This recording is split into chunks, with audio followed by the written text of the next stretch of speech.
రమేష్ గారు, మనకి కోట్పల్లి అయ్యప్ప గారు ఉన్నారు, ప్రముఖ న్యాయవాది, ఆయనతో మాట్లాడదాం. అయ్యప్ప గారు, గుడ్ మార్నింగ్. నమస్తే అండి. సెక్షన్ 17A చెప్పండి. ప్రైమ్ లైన్ వారికి అలాగే ప్యానెల్ లో ఉన్న నా సోదరులు అందరికీ కూడా హృదయపూర్వక నమస్కారాలు అండి. రైట్ అయ్యప్ప గారు, సెక్షన్ 17A అంటే గవర్నర్ కి కూడా ఇన్ఫార్మ్ చేయకుండా, పర్మిషన్ లేకుండా అక్రమంగా అరెస్ట్ చేశారు. 5 ఏళ్ల తర్వాత అయినా ఫైబర్ కేసులో నిజం నిలబడింది, అది ఎలాంటి ఆధారాలు లేవని చెప్పేసి ఎవరైతే ఫిర్యాదు చేశారో వాళ్ళే ఒప్పుకున్నారని అంటున్నారు. మరి స్కిల్ స్కామ్ కేసుకి సంబంధించి కూడా ఇది కూడా అలాంటి పరిస్థితి వచ్చే అవకాశం ఉందా, నిలబడదా? ఇంకా ఇతర ఏది ఉన్నా కూడా అక్రమ అరెస్ట్ అని చెప్పేసి టీడీపీ అంటున్నారు. కాదు, ఆధారాలు ఉన్నాయని వైఎస్ఆర్సీపీ వాళ్ళు అంటున్నారు. ఏమంటారు? అంటే యాక్చువల్గా ఆ రోజు సుప్రీంకోర్టు ఏదైతే చంద్రబాబు నాయుడు గారికి కొన్ని షరతులతో కూడినటువంటి బెయిల్ మంజూరు చేసిందో దాంట్లో ఖచ్చితంగా ఆ కేసుకు సంబంధించినటువంటి నియమ నిబంధనలు పాటించలేదనే వెర్షన్లోనే సుప్రీంకోర్టుకి వెళ్ళటం జరిగింది. దాని ఆధారంగానే లాస్ట్ ఛాన్స్ గా 51 రోజులు ఆయన రిమాండ్ లో ఉన్నారు. ఆరోగ్య పరిస్థితి రీత్యా ఇప్పుడు ఏదైతే గవర్నర్ గారికి ఇంటిమేట్ చేయాలి, ఇంటిమేట్ చేయకుండా అరెస్ట్ చేశారని చెప్పి అది దాని కోణంలోను, అలాగే ఆ కేసుకు సంబంధించినటువంటి ఆర్థిక లావాదేవీలు అనేక బ్యాంక్ అకౌంట్లు మారాయని చెప్పి ఏదైతే చెప్పారో దాన్ని సిడి ఫైల్లో స్పష్టంగా వాళ్ళు ప్రూవ్ చేయలేకపోయారంట ఆ రోజున. దాన్ని బేస్ చేసుకుని 51 రోజులైనా ఎందుకు మీరు వేయలేదు ఈ స్కిల్ డెవలప్మెంట్ కేసులో కానీ, ఏపీ ఫైబర్ కిట్ లో కానీ ఈ కేసులు కూడా ప్రస్తావించడం జరిగిందండి చట్టం ముందు. ఒకదాని తర్వాత ఒకటి పెట్టారు. దీంట్లో ఇప్పుడు ఆర్థిక లావాదేవీలు జరిగినాయి అన్నారు, దాని యొక్క ఇది కూడా ఉండాలి కదండి. ఏదైతే ఆ అవినీతికి ఆధారాలు కూడా ఉండాలి కదా. ఏ అకౌంట్ నుంచి ఏ అకౌంట్ కి ఎంతెంత మారినాయో అది పోలీసులు ప్రూవ్ చేయడంలో విఫలమయ్యారని చెప్పి ఆ రోజు బెంచ్ మీద వాదించడం జరిగింది. దాన్ని బేస్ చేసుకునే అది మీరు వేసి దాకా మాకు బెయిల్ ఇవ్వద్దని చెప్పారు. మీరు ఇంతవరకు 51 రోజు అయిపోయింది కాబట్టి ఇంకా వేయలేదు కాబట్టి అతను బెయిల్ షరతులతో కూడినటువంటి బెయిల్ ఇస్తున్నామని చెప్పారు. అంటే ఏంటి, ఆ రోజు కూడా ఏ అకౌంట్ నుంచి ఏ అకౌంట్ కి ఎంతెంత వెళ్ళింది, ఎవరెవరి చేతులు మారాయి, ఎవరు కీలక సూత్రధారి అనే విషయాన్ని పూర్తిగా ఆ రోజుని ప్రూవ్ చేయలేకపోయారండి. ఆ ప్రూవ్ చేయలేకపోవటం వల్లనే ఈ రోజు ఈ కేసులు మళ్ళీ తెర మీదకి వచ్చినాయి. ఈ కేసులు కొంత అవినీతి అవాస్తవాలతో ఉన్నాయని చెప్పి చెప్పడం జరుగుతుంది.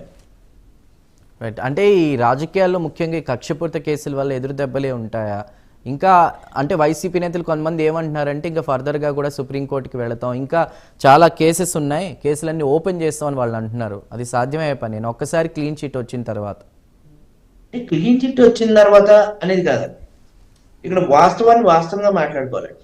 ఎప్పుడో పివి సునీల్ కుమార్ గారి కేసు సుప్రీంకోర్టు దాకా వెళ్ళిన తర్వాత అది ఎఫ్ఐఆర్ ఫాల్స్ అని తేల్చేసిన తర్వాత మళ్ళీ దాన్ని ఎఫ్ఐఆర్ వేశారండి కూటమి ప్రభుత్వంలో. అది కూడా నేను ఖండిస్తున్నాను. అంటే వాస్తవాన్ని మనం ఒక ప్రభుత్వంలో ఉన్నాం కానీ ప్రభుత్వానికి ఇదిగా మాట్లాడకూడదండి, వాస్తవాన్ని వాస్తవంగా మాట్లాడాలి.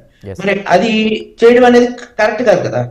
ఇప్పుడు అలాగే నేను ఒకటి చెప్తున్నానండి, పోలీసుల్ని బలిపశువులు చేయొద్దు దయచేసి.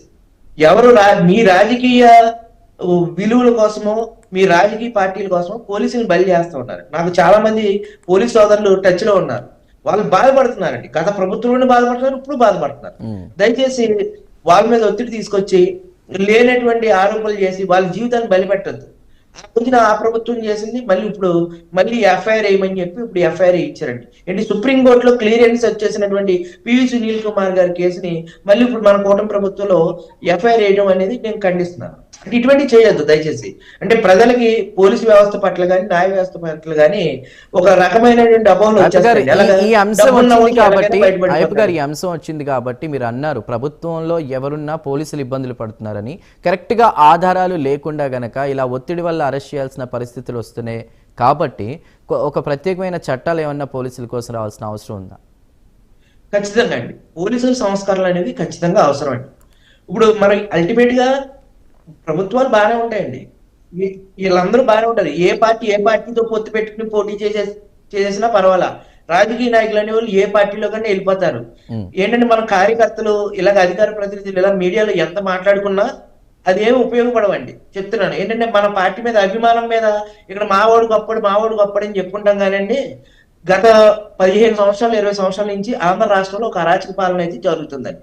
అది మరి వాస్తవం. ఏ ప్రభుత్వాలైనా కానీ వాస్తవాన్ని వాస్తవంగా మాట్లాడాలి. అసలు పోలీసు వ్యవస్థను అసలు పని చేయనివ్వట్లేదండి. వాళ్ళకి న్యాయ వ్యవస్థ లాగా వాళ్ళకి కూడా ప్రత్యేకమైనటువంటి హక్కులు ఉండాలి. ఎవరు కూడా జోక్యం లేనటువంటి హక్కులు. ఇప్పుడు న్యాయ వ్యవస్థ ఎంత స్వతంత్రంగా పనిచేస్తుంది, న్యాయమూర్తులతో ఎవరైనా మాట్లాడగలరా? అటువంటి వ్యవస్థని పోలీస్ వ్యవస్థలో కూడా ఇంప్లిమెంట్ చేయాలి. లేకపోతే చిన్న కానిస్టేబుల్ కానించి మొత్తం ఐపీఎస్ ఆఫీసర్లను కూడా భయపెట్టి ఫోన్లో బెదిరించి నీకు ఎక్కడ పని చేస్తాం మేము చూస్తాము, నీ పిల్లలు ఎక్కడ చదువుతారో చూస్తాం, ఈ రకంగా బెదిరింపు ధోరణులతోటి అక్రమంగా బాధితుల మీద కేసులు పెట్టించడం. ఇప్పుడు చంద్రబాబు నాయుడు గారు, జగన్ గారు ఏంటి సమర్థులు, వాళ్ళు కేసులు ఎదుర్కొంటారండి.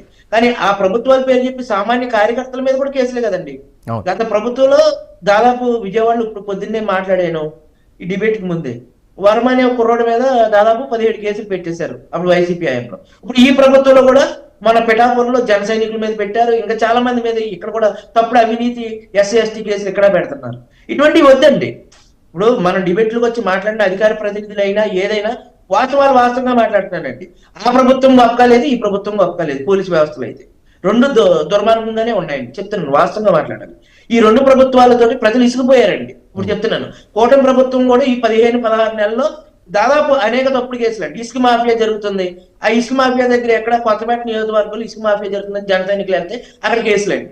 ఎక్కడ పడితే అక్కడ కేసులు పెట్టేస్తుంటే అసలు ప్రశ్నించే గొంతుకు లేకుండా అసలు పత్రికలు అనేవి మొత్తం విలువలు పోగొట్టేసుకుని ఇష్టం వచ్చినట్టు రాస్తున్నాయి. ఈ స్కిల్ స్కామ్స్ కేసులో కూడా, ఇప్పుడు ఈ స్కిల్ క్యామ్ కేసులో కూడా కొన్ని ఆధారాలు ఉన్నాయి.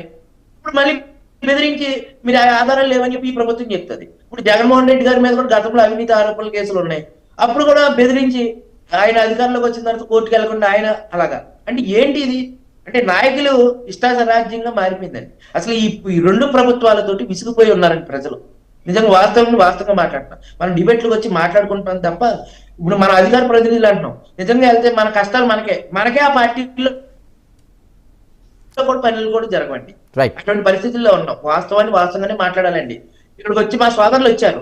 ఆ సోదరులు అందరూ నాకు టచ్ లోనే ఉంటారు. అంటే బీజేపీ కానీ టీడీపీ కానీ వాళ్ళ పనులు కూడా అవ్వండి వాళ్ళ పార్టీల్లో. మనం ఇక్కడ ఎంత గొంతు దించుకున్న మీడియా ఛానల్కి వచ్చి వాళ్ళకి కూడా న్యాయం జరగదండి. ఒకటే చెప్తున్నానండి, ప్రతి కేసులో కూడా ఆధారభూతంగానే ఉంటది. తర్వాత ప్రభుత్వాలు అధికారంలోకి వచ్చిన తర్వాత కేసులు వీగిపోయాయని చెప్పి ఎవరు ఆయంలో ఉంటే వాళ్ళండి. అసలు ఈ రాష్ట్రంలో స్వతంత్రం వచ్చినప్పుడు కానీ ఇప్పటికి మన రాష్ట్రంలో 70 లక్షల కోట్ల అవినీతి జరిగిందని చెప్పి అనేక ఆధారాలు ఉన్నాయి, అనేక రిపోర్ట్లు ఉన్నాయి. మరి ఈ 70 లక్షల కోట్ల అవినీతి ఆస్తులన్నీ ఎవరాయంలో ఉన్నాయి? రాజకీయ నాయకుల యొక్క కుటుంబ సభ్యులు, వాళ్ళ యొక్క మంది మార్బలం చేతుల్లోనే ఉన్నాయి.